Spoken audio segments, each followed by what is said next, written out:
दोस्तों, हाल ही में आई राजश्री प्रोडक्शन की शानदार वेब सीरीज जिसका नाम है बड़ा नाम करेंगे, जो कि सोनी लिव पर स्ट्रीम हो रही है।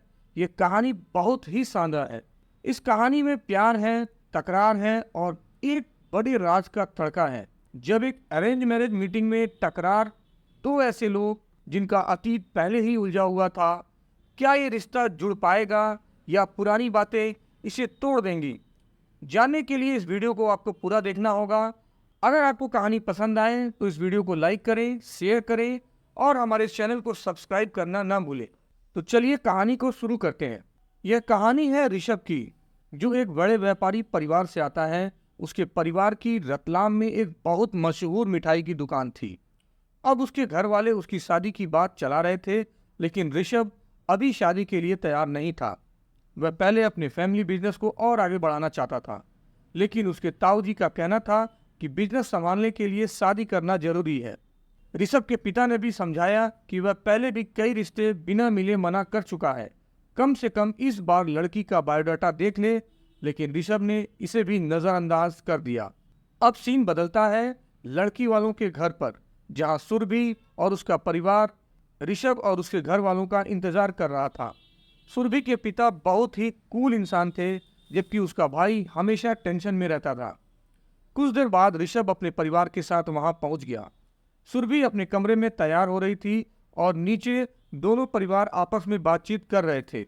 ऋषभ इस शादी में बिल्कुल भी इंटरेस्टेड नहीं था, लेकिन जब उसने सुरभि को देखा तो वह बस देखता ही रह गया। इसी बीच एक वेटर शराब का मेन्यू लेकर आ गया, जिस पर ऋषभ के ताऊ जी ने कहा कि उनके घर में कोई शराब नहीं पीता। सुरभि के पिता ने भी सहमति जताई कि शराब बहुत बुरी चीज होती है। अब कहानी फ्लैशबैक में चली जाती है साल 2020 में, जब ऋषभ और सुरभि पहली बार एक क्लब में मिले थे। ऋषभ अपने दोस्त के साथ था और सुरभि क्लब के मैनेजर से बहस कर रही थी कि उसकी पार्टी में सिर्फ 18 लोग आए हैं तो वह 20 लोगों के पैसे क्यों दे।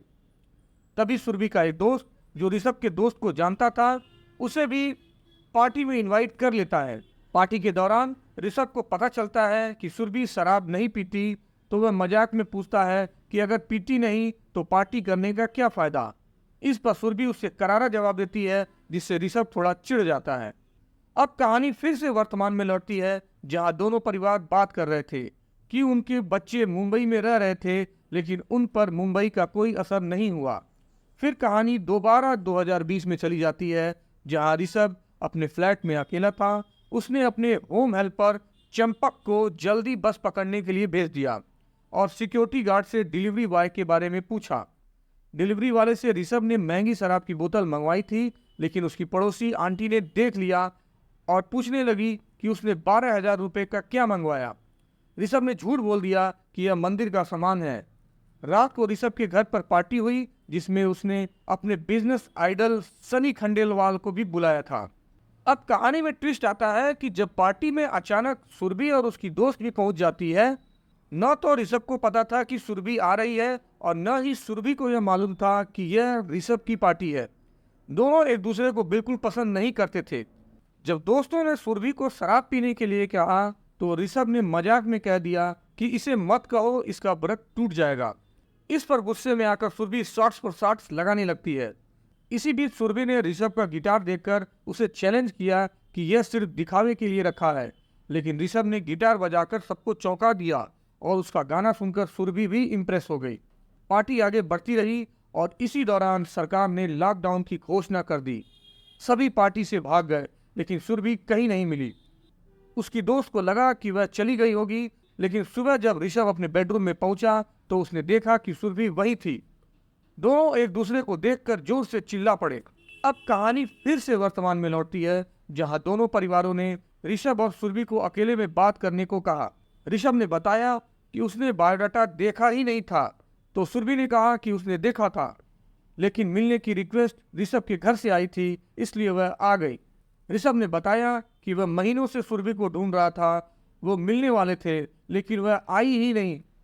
तब सुरभि ने बताया कि उस वक्त उसके पापा की तबीयत खराब हो गई थी, इसलिए उसे इमरजेंसी में मुंबई छोड़ना पड़ा। इसके बाद वह अपनी फैमिली के साथ रही और फिर उसे शादी का रिश्ता आया ऋषभ नाम के लड़के का, अब दोनों के सामने सबसे बड़ी समस्या थी कि वे अपने घर वालों को अपनी सच्चाई कैसे बताएं। इसी बीच सुरभि के घर में ऋषभ की बुआ का जिक्र आया, जिससे सुनते ही ऋषभ के घर वाले थोड़ा असहज हो गए।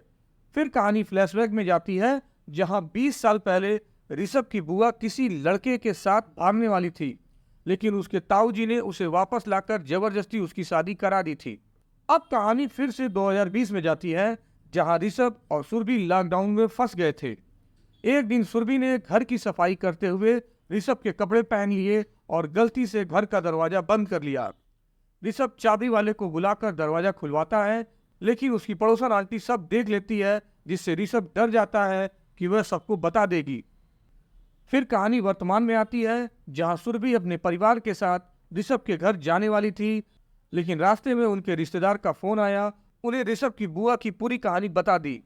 जब वे ऋषभ के घर पहुंचे तो वहां भी माहौल थोड़ा तनावपूर्ण था। इस बीच सुरभि और ऋषभ अपने पुराने झगड़ों को भुलाकर एक दूसरे को समझने लगे। अगले दिन सुरभि ऋषभ के परिवार की मिठाई की दुकान पर पहुंची, जहां ऋषभ के पिता चैरिटी वर्क कर रहे थे। ऋषभ की भाभी ने उसे मिठाई टेस्ट कराई और अपने सीक्रेट शेयर किए। अंत में ऋषभ के पिता ने सुरभि से कहा कि उन्हें वह पसंद है और इसलिए उन्होंने उसे लक्ष्मी माता का सिक्का दिया। अगर वह ऋषभ को पसंद करे तो इसे शगुन समझे, नहीं तो आशीर्वाद। सुरभि इन बातों से इमोशनल हो गई। फिर कहानी वापस 2020 में आती है, जहां पता लगता है कि दरवाजा खोलने वाला चाबी वाला कोरोना पॉजिटिव था और ऋषभ को छींकें आ रही थी। और इसी के साथ हमारी इस कहानी का पहला भाग यहीं खत्म होता है। दोस्तों, आगे की कहानी के लिए हमारे साथ बने रहें, हमारे वीडियो को लाइक करें और चैनल को सब्सक्राइब करना ना भूलें। धन्यवाद।